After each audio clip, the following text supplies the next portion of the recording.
ఇంకొక విషయం అంటే 'జానీ మాస్టర్' ఇష్యూ రన్నింగ్‌లో ఉన్న టైంలోనే మళ్ళీ ఈరోజు యూట్యూబ్ స్టార్ ఎవరైతే 'హర్ష సాయి' ఉన్నాడో 'హర్ష సాయి' మీద కూడా కేసు నమోదవ్వడం జరిగింది.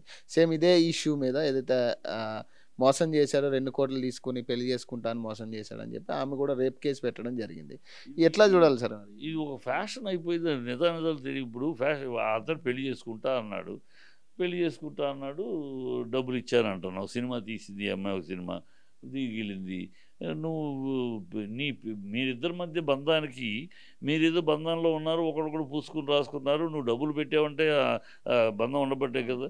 ఇవాళ అతను పెళ్లి చేసుకుని మీ ఇద్దరు పర్సనల్ మ్యాటరు.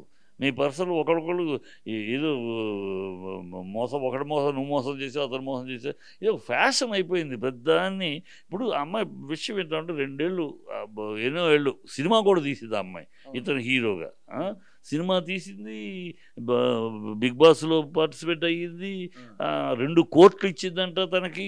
ఆ 2 కోట్లు ఎలా అమ్మా, ఎంత ఏమీ లేకుండా ఎలా ఇస్తావు 2 కోట్లు? ఇవ్వలేదు కదా. ఎవరు నువ్వు ఇస్తావు? నువ్వు ఇచ్చావంటే ఊరికి ఇవ్వవు కదా. ఏదో అతని నుంచి ఇది ప్రయోజనం ఉండే ఇచ్చావు. లేదు ప్రయోజనం ప్రేమించి ఇచ్చాను, ప్రేమించాను, అందుకని ప్రేమించానని నువ్వు 2 కోట్లు ఇస్తున్నావు, ఇచ్చావంటే అది నీ కర్మ. అది నువ్వు ప్రేమించావని అంత అంత గుడ్డిగా, అంత బ్లైండ్గా వాడు ఏంటో తెలియకుండా రేపు పెళ్లి చేసుకుంటారో లేదో తెలియకుండా 2 కోట్లు ఇచ్చేసి, నీ జీవితాన్ని ఇచ్చేసి, నీ శీలాన్ని ఇచ్చేసి, అంతా చేసేసి ఇవాళ నేను మోసపోయానంటే నీ చేతకాంతానికి, నీ మూర్ఖపు బిహేవియర్కి, నీ క్యారెక్టరు, నీ లూజ్ క్యారెక్టర్కి నిన్ను నిందించుకోవాలి. అంతే ఊరే ఇప్పుడు ఎట్లా అయిందంటే ఒక ఫ్యాషన్ అయిపోయింది. పెద్ద 4 ఏళ్ల క్రితం నన్ను ఇలా చేశాడు, 3 ఏళ్ల క్రితం ఈ మీ టూ అనేది వచ్చినాక ఇక ఆడాళ్ళు అంటే ఏంటంటే వాళ్ళు ఒక కంప్లైంట్ ఇస్తే విచారణ లేకుండా కేసులు ఫైల్ చేసేయటం, సెక్షన్లు వేసేయటం, లోపల వేసేయటం. ఇప్పుడు జానీ మాస్టర్ చూడండి, ఇచ్చింది అమ్మాయి రిపోర్ట్. అది ఏంటి పూర్వాపరాలు ఏంటి? అది నిజమెంత, దాంట్లో అబద్ధం ఎంత? ఒక ఆడపిల్ల చెప్పిందంటే అదేమి గాస్పెల్ ట్రూత్, వేదవాక్యం కాదు కదా. ఏంటి అమ్మాయి చెప్పిన దాంట్లో ఎంత నిజం ఉంది, ఎంత అబద్ధం ఉంది? చెప్పిన దాంట్లో ఆస్కారం ఉంది అంటాం వేరు, ఆధారం ఉంది అంటాం వేరు. ఆస్కారం ఉంది అందుకని మీకు సెక్షన్లు పెట్టామంటే ఏం బుద్ధి ఉంది, అర్థం ఉందో లేదు. జరిగి ఉండొచ్చు అనుమానం, జరిగి ఉండొచ్చు అనుమానం మీద మీరు పోస్కో కేసులు కూడా పెట్టేస్తారా? అది రేపు తేలుతుంది కాదు, తప్పుని తేలుతుంది, అమ్మాయి తప్పుని తేలుతుంది. అప్పుడు ఇతనికి ఈ జీవితాన్ని మీరు తిరిగి ఇవ్వగలరా? ఇతను పోయిన పరువుని తిరిగి ఇవ్వగలరా? ఈయనకి పోయిన ఈ జీవితాన్ని తిరిగి ఇవ్వగలరా? కెరీర్ అయిపోయినట్టు కదా. దానికి ఎవరు బాధ్యులు? ఇప్పుడు ఆ అమ్మాయి బాధ్యులు కాదు కదా. ఇప్పుడు ఆ అమ్మాయికి శిక్షిస్తారా? సో చాలా అధ్వానంగా ఉంది సిస్టమే దరిద్రంగా. అందుకనే ఆ సిస్టాన్ని అడ్వాంటేజ్ తీసుకుని ప్రతి ఒళ్ళు నన్ను రేపు చేశాడు, నన్ను చేశాడు. పడుకున్నప్పుడు కలిసి తిరిగినప్పుడు పార్కులు ఎక్కడ కడితే అక్కడ వెళ్ళి దొబ్బించుకున్నప్పుడు సమగా ఉంటుంది. ఇవాళ ఎప్పుడైతే మీ తేలేదు రివర్సు, నన్ను మోసం చేశాడు. అది మగవాడు ఎవడన్నా కూడా నన్ను మోసం చేసి దాన్ని పెడితే సరిపోద్ది. అసలు మగవాళ్ళు కూడా అది తీసుకోరుగా. అదే కదా, ఆడదైతే తీసేసుకుంటారు. ఏంటంటే ఆడది సంపద చూపించారు ఖచ్చితంగా ఆడది. అందుకని ఆడదనగానే సత్య అరుంధతి, సతీ సావిత్రి. మగవాడు అనగానే రావణాసురుడు, దుర్యోధనుడు, దుశ్శాసనుడు. ఇది కరెక్ట్ కాదు అన్నాను. ఈ లింగ చట్టంలో కూడా ఈ లింగ భేదం ఉండకూడదు. తప్పు ఎవరిదేని చూడాలి, చూసిన తర్వాత ఆడైనా మగైనా ఎవరైనా ఒకటే. ఇవాళ సమాజం ఎంతో అడ్వాన్స్ అయిపోయింది. ఆడవాళ్ళు మగవాడితో పోటీ పడుతున్నారు అనే విషయాల్లో. మగవాడు ఎలా ఆడదాన్ని ట్రాప్ చేస్తున్నాడో ఆడది కూడా మగవాడిని అలా ట్రాప్ చేస్తుంది. ఇది జరుగుతున్న సత్యం. ఈ సత్యంలోకి రావాలి ఈ చట్టాలు. ఎవరు పడితే వాళ్ళు కంప్లైంట్ ఇచ్చేస్తారు, అని తీసి ఒకరు వేసేస్తారు. ఆ తర్వాత కాదు తేలిన ప్రయోజనం పోయింది. కనుక ఏమంటుందంటే నాకు న్యూడ్ ఫొటోస్ అవి పెట్టి, వీడియోలు అవి పెట్టి నాకు బ్లాక్మెయిల్ చేశాడు అంటుంది ఆమె. ఎందుకు బ్లాక్మెయిల్ చేశాడు? ఇవాళ కదా నువ్వు కేసు ఇస్తున్నావు, అందుకని బ్లాక్మెయిల్ ఎందుకు చేస్తాడు? నువ్వు పెళ్లి చేసుకోమన్నా చేసుకోనంట. ఇప్పుడు కాదు అతను చేసుకోనని కూడా అంటలా, ఇప్పుడు కాదు అని అంటున్నాడు. ఇప్పుడు కాదు ఏ కారణం, అతని కారణం ఏంటో, అతని సైడ్ ఏంటో తెలియదు. ఇప్పుడు వాళ్ళ నాన్నగారితో కూడా నీకు బాగా బంధం ఉంది. ఆ ఇంట్లో నువ్వు కేవలం దూరంగా కాకుండా ఆ ఇంట్లో పరిచయం ఉన్న వ్యక్తివి ఉండగా ఏ కారణం చేత వాళ్ళు కాదంటే ఆడపిల్ల పెళ్ళి ఉందా ఇంకోటి, ఏ కారణాలు తెలియదు, మనకు తెలియదు. అతను పెళ్ళి ఇప్పుడు కాదు అని దాట వేస్తున్నాడు. దానికే నన్ను రేప్ చేశాడు. రేపు కాదుగా, నువ్వు కలిసే ఉండవు కదా, లివింగ్ టుగెదర్. మీరిద్దరు కలిసి బతకబట్టే నువ్వు 2 కోట్లు ఇవ్వగలిగావు. నువ్వు కలిసి ఉన్నంతకాలం కలిసి లివింగ్ టుగెదర్, మేమిద్దరు ఒకటి. నీకు తేడా రాగానే ఆయన రేప్ చేశాడు. ఏం బుద్ధి లేని మాటలు అయ్యి కరెక్ట్గా లేదు. అది చాలా అసహ్యం ఉంది. కానీ పూర్తి వివరాలు వచ్చేదాకా ఇప్పుడు నేను అంటుంది కూడా అమ్మాయి తప్పని నేను అనేట్లా. కానీ ముందు పూర్తి వివరాలు హర్ష సాయి కూడా రెస్పాండ్ అయ్యారంట.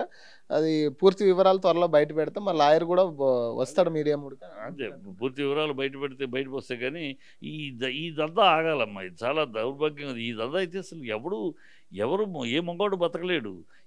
మగవాడు కొంచెం పేరు వచ్చి సెలబ్రిటీ అంటే వాడిని ఏమైనా, ఏ అమ్మాయి అయినా ఏదైనా చేయొచ్చు. ఆధారాలు లేకుండానే అరెస్ట్ చేసి లోపల పెట్టేస్తాం సిస్టమ్ ఉన్నాక.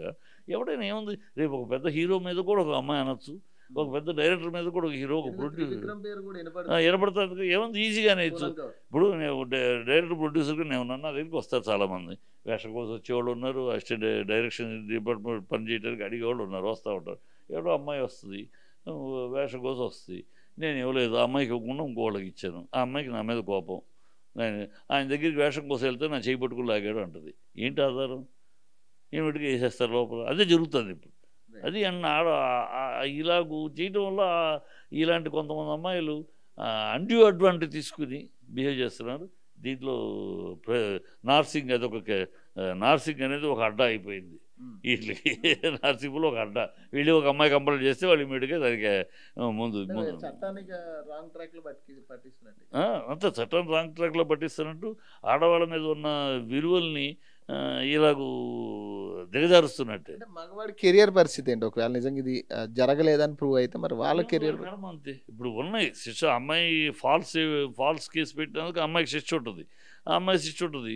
కానీ దానివల్ల ఇతర కెరియర్ తిరిగి రాదు కదా, పోగొట్టుకున్నది రాదు. అందుకని నేను అనేది అంటే వచ్చింది 100 కంప్లైంట్ రాదు. వస్తే మీరు పూర్తి విచారణ చేసి అటు ఇటు రెండు పక్కల విచారణ చేసి ముందుకెళ్ళండి. అంతే తప్పితే అమ్మాయి కంప్లైంట్ ఇచ్చారు కానీ అది వాదంలాగా, అది గాస్పెల్ ట్రూత్ లాగా అమ్మాయి చెప్పిన దాన్ని ఆ అమ్మాయి చెప్పింది ఏం పెడితే దాని ప్రకారం సెక్షన్లు వేసేయటమే. ఈ అమ్మాయి చెప్పింది ఎంతవరకు నిజం, ఏ దెబ్బ దిగులతో చెప్తుంది, ఏ కోపంతో చెప్తుంది, ఏ అసూయతో చెప్తుంది, ఏ ఈర్ష్యతో చెప్తుంది, లేదు ఏ పగతోడు చెప్తుంది, ఏదో ఉండాలి కదా. ముందు అమ్మాయిని చేయాలి. కౌంటర్ వీళ్ళని అడిగి అన్ని తిరిగి చేసి మీకు ఆధారాలు దొరికినప్పుడు ఎస్ ఈ మాట కలుస్తుంది, సో ఇక్కడ తప్పు ఉంది, ఇలా చేసాడు తప్పు అని పెట్టండి, సంతోషం. ఏమీ లేకుండా అసలు విచారణది ఏమీ లేదు, టప్పన వేసేసి ఫోక్స్ కేసు. అరే మా ఫోక్స్ కేసు అంటే దానికి ఆధారం కావాలి. ఒకసారి సుప్రీంకోర్టులో కేసులో తిట్టాడు కూడా జడ్జి ఒక లాయర్ని, ఇదో కేసులో. ఇలా పెడితే మీ ఇష్టం వచ్చేటి సెక్షన్లు పెడతారా, సెక్షన్లు పేపర్లో ఉన్నాయి కనుక మీ ఇష్టం వచ్చి పెడతారా, ఈ సెక్షన్కి ఏ ఆధారంతో ఈ సెక్షన్ పెట్టారని అడిగాడు. వాడికి సమాధానం లేదు, దాంతో వెనక పంపించాడు ఆయన. అలా రివ్యూ అని చెప్పి పంపించాడు. అంటే అలా జరుగుతుంది. ఒక సెక్షన్లు పెట్టేటప్పుడు పోలీస్ ఆఫీసులో ఈ సెక్షన్కి ఆధారం కావాలి.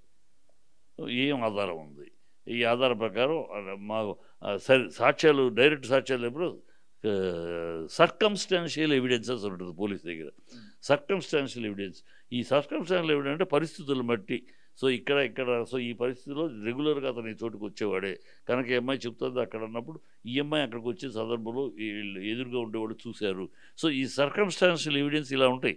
ఈ సర్కమ్స్టాన్షియల్ ఎవిడెన్స్ ఉందా కనీసం అదనే లేదు, అది లేదు. అన్నీ రేపు షూటింగ్ స్పాట్లో రేపు చేశాడట. 150 మంది ఉంటారు షూటింగ్ స్పాట్లో. రేపు చేస్తే తెలియదు ఎట్లా, ఎంత సీక్రెట్గా చేయగలడు. అందుట్లో వ్యాన్ ఏమన్నా క్యారవాన్ ఎప్పుడు కూడా దూరంగా ఎక్కడో బెటరు. అక్కడ ఎందుకంటే వెళ్ళి రావడానికి టక్కనే జస్ట్ ఒక 100 అడుగుల దూరంలోనే ఉంటుంది. సో ఇది సాధ్యం కాదు. అందుకని ఒక అరుపు అరిస్తే తెలిసిపోద్ది. ఇది ఏమీ లేకుండా పెట్టేశారు ఫోక్స్ కేసు. అమ్మాయి అందట అది చాలా తప్పు, చాలా దారుణం జరుగుతుంది. ఇప్పుడు ఇది కూడా దీంట్లో నిజాలు తెలియదాకా తొందరపడి హర్ష తప్పని కానీ, హర్ష నాకు మిత్రుడు కాదు, ఈ అమ్మాయి నాకు శత్రువు కాదు, బట్ పరిస్థితులు కరెక్ట్గా లేదు. Thank you sir. సో మరిన్ని అప్డేట్స్ కోసం చూస్తున్నానండి అవర్ ఛానల్.